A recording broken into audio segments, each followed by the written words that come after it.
வணக்கம் நண்பர்களே, எல்லோரும் நல்லா இருப்பீங்கன்னு நம்புகிறேன். எல்லோருக்கும் இனிய பொங்கல் திருநாள் நல்வாழ்த்துக்கள் மற்றும் ஹாப்பி நியூ இயர். ரொம்ப நாள் கழிச்சு ஒரு மினி விலாக் பார்க்கலாம். சாட்டர்டே நைட்டு, அதாவது 17th நைட்டு சென்னை கிளாம்பாக்கமில் பஸ் ஏறி இருக்கும். எங்கள் ஊர் குற்றாலம்.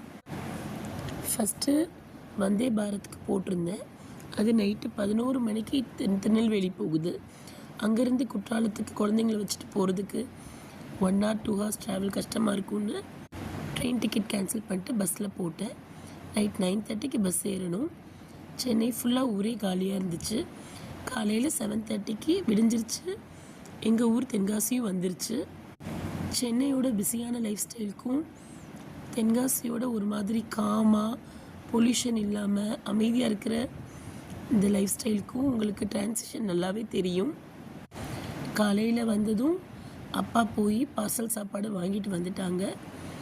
ஒரு 1 year கழித்து நான் எங்கள் வீட்டுக்கு வந்திருக்கேன். இதுதான் எங்கள் சொந்த ஊர். பஸ்ஸில் வரும்போது இந்த மாதிரி சின்ன சின்ன வீடுகள், சின்ன சின்ன தெருக்கள் பார்த்து எனக்கு ரொம்ப சந்தோஷமாக இருந்துச்சு. அங்கங்கே சின்ன ஓடை, குளம்லாம் ஓடும். எங்கள் ஊரில் இந்த விண்மில், காத்தாடி நிறையா நீங்கள் பார்க்கலாம். இது எங்கள் வீட்டோட தென்னை மரம். இந்த வாட்டி 6 காய் வச்சுருந்துச்சு. இளநீ அவ்வளோ ஒரு தித்திப்பு.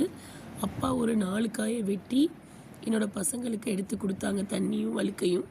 2 பேரும் அந்த தண்ணிக்கும் வழுக்கைக்கும் ஒரே சண்டை. ரொம்ப இனிப்பாக இருந்தனால 2 பேருக்குள்ளே ஒரே சண்டை, எனக்கு உனக்குன்னு.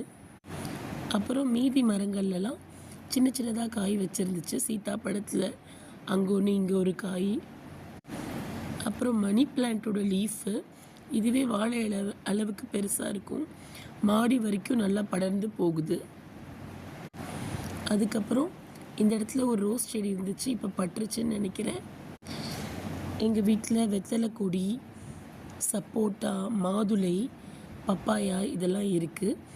இப்போ வீட்டுக்கு பின்வழி போகிறது. இது பிங்க் கலர் செம்பருத்தி. அப்புறம் இது சப்போட்டா மரம். நிறைய சின்ன சின்ன சப்போட்டா இருக்குது. பக்கத்து வீட்டு தென்னை மரத்தெல்லாம் இன்னும் அதிகமாக காய் வச்சுருந்துச்சு. எங்கள் வீட்டில் சம்டைம்ஸ் மயிலெலாம் உட்காரும். அப்பா சின்ன சின்னதாக 2 முருங்கை மரம் நட்டு வச்சுருக்காங்க. இது சைஸே இவ்வளோ தான் இருக்குமா. காலையில் பிரேக்ஃபாஸ்ட் சாப்பிட்டு நாங்கள் வெளியே கிளம்பிட்டோம். அடுத்த விலாகில் பார்க்கலாம். நன்றி.